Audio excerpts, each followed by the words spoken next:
In this video, I'll take you through the GCSE Edexcel History paper. This particular example is from 2021. There are 4 possible units your teachers may have taught you. It's Russia, Germany, China, or the USA. This video is only relevant to the USA. So if you did any of the other 3 units, just stop watching now. So this is what the front of your exam paper looks like. You should always make sure you're doing the right exam. You need to answer all the questions in both section A and section B. Unlike in paper 1 and paper 2, there are no options for these questions.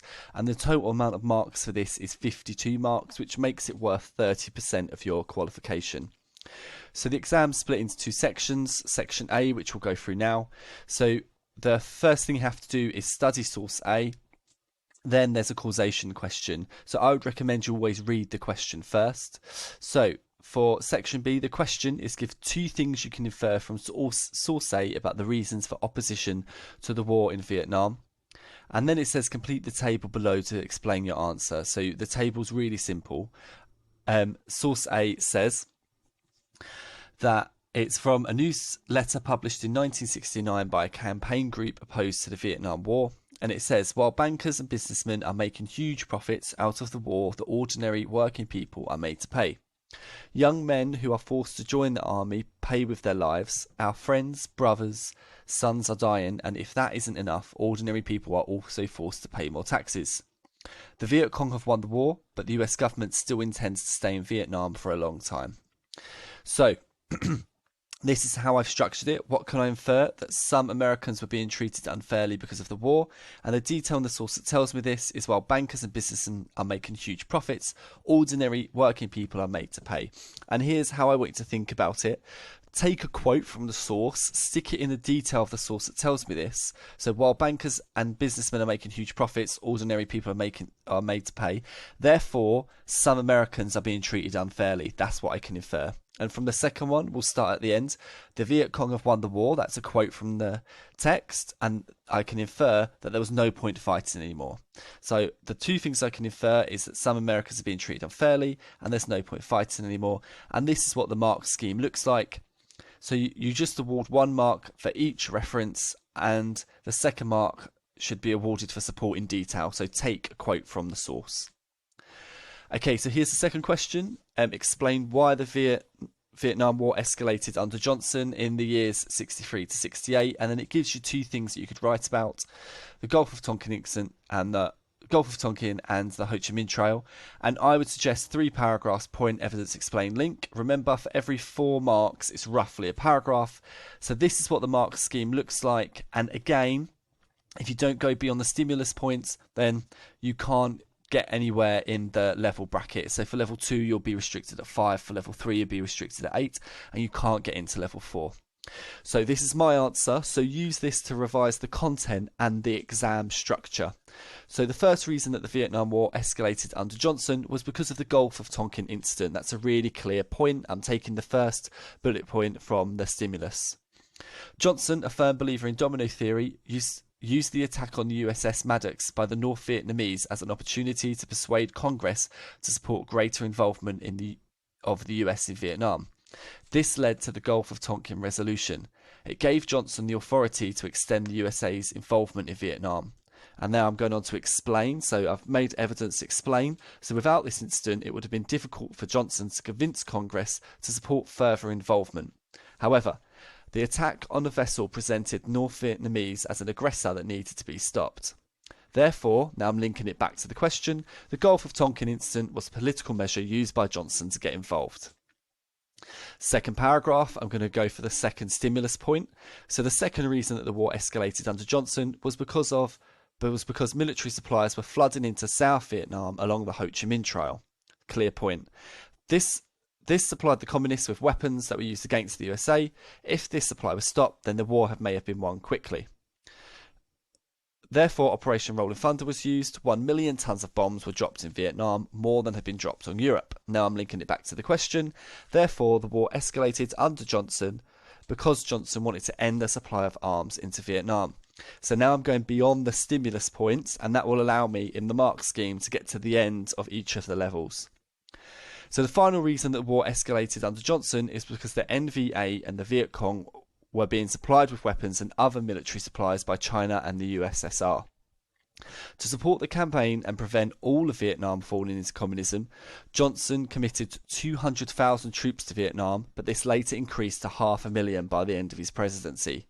Johnson felt as though he needed to increase the amount of soldiers and arms because he was not fighting against the communists in Vietnam, he was fighting against communism as a global ideology. Now I'm linking it back to the question. Therefore, involvement escalated under Johnson because multiple different communist countries were involved in the Vietnam War. So this is a great example. The first paragraph and the second paragraph are clearly stronger than the middle one, but I think it would still, in the mark scheme here, get somewhere in level 4. And remember, you only need to get level 2 consistently to get that 4 grade. So section B looks like this. There's a lot more sources and interpretations. There's a source question, there's a few interpretation questions, and then there's one that's really a mix of both. So let's get straight on with the source question. So the question says, study sources B and C, because remember you studied source A for a different question in section A.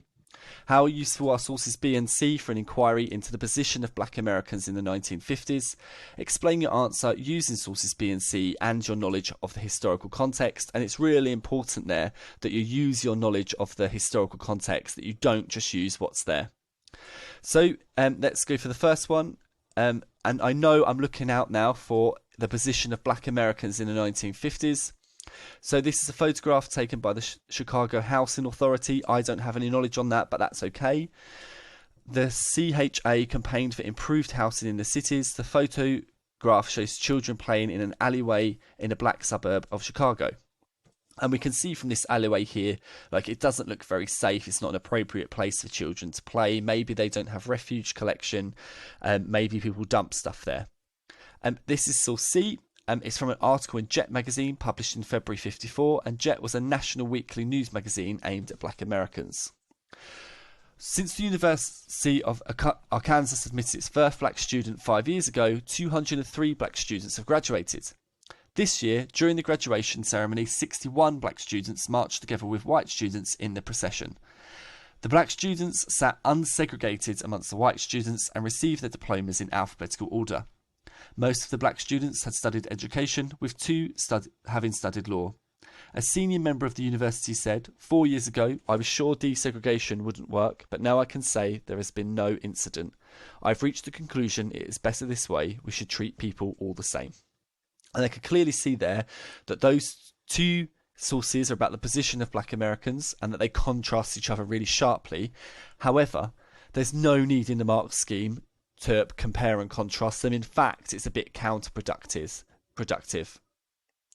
So this is what you should do. So for each source B, I want to know what you can learn from the content, add a bit of your own knowledge. You need to talk about the nature of the source, like, is it a diary entry, is it a photograph, is it something out of a newspaper, the origin, where does it come from, the purpose, and then link that back to the question. And I've just said here what each one of those things means. And for the nature, origin, and purpose, you need to use this and make a comment on the reliability of the source. And the exam board have been really clear.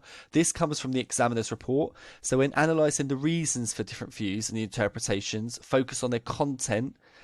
Candidates should not be concerned with the book title, date of the author, or the title of publication. This is for the interpretation questions in a moment, but it also applies for the sources. So, this is what I've gone for. So from the source, I can infer that African Americans were living in the run-down communities and likely extreme poverty in the 1950s in Chicago. During the 1950s, many African Americans faced persecution from groups like the KKK. Many African Americans left the South to work in the North. However, they still faced discrimination in housing, employment, and education. These social problems created a tier system where African Americans lived in ghettos because of their socio-economic circumstance. So this here, what I can infer and my own knowledge. Like I've said back here, the content, what I've inferred, plus my own knowledge. While this photograph does display conditions of a ghetto in Chicago, it was produced by the Chicago Housing Authority. As this group campaigns for improved housing, they may have deliberately taken this photo in the worst part of the ghetto. Therefore, while it's reliable for highlighting the conditions of that particular alleyway, it is not reliable for presenting the condition of Chicago as a city. So, and there, I've used the nature, origin, and purpose to make a comment on the reliability of the source. And I've gone on to say the source is useful because it highlights the living conditions of black Americans in the 1950s. I've linked it back to the question and said why it's useful. So next, from the source, I can infer that segregation within an area of education was beginning to break down. The source implies that attitudes were changing, with a senior member of the university saying they'd changed their mind about desegregation. So I've made some interpretations about the source. Now I'm going to go on with my own knowledge. So desegregation in education was challenged throughout the 1950s through legal cases such as Brown versus Topeka. The Little Rock Nine fought a landmark case to ensure that desegregation would take place. As the magazine was written for black American audience, it might exaggerate the ease with which the university had been desegregated to show that it could be achieved elsewhere. Therefore, it is reliable for showing what a black American audience would want to be reading in the 1950s. Overall, the source is useful for an inquiry into the position of black Americans because it highlights the success of desegregation and also the subjects being studied by black Americans. And again, I've linked it back to the question.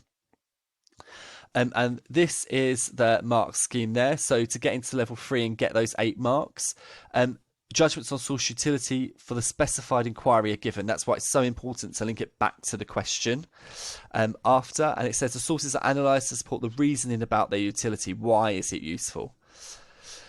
So for the next question, what's the main difference between interpretation 1 and interpretation 2? So here I need to read interpretation 1 and 2 and then think what is the main difference.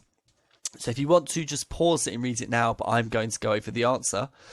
So I've put the main difference is that interpretation 1 is positive about the progress that black Americans were making in their fight for civil rights in the 1950s, and interpretation 2 is negative. First sentence, I've straight away identified what the difference is.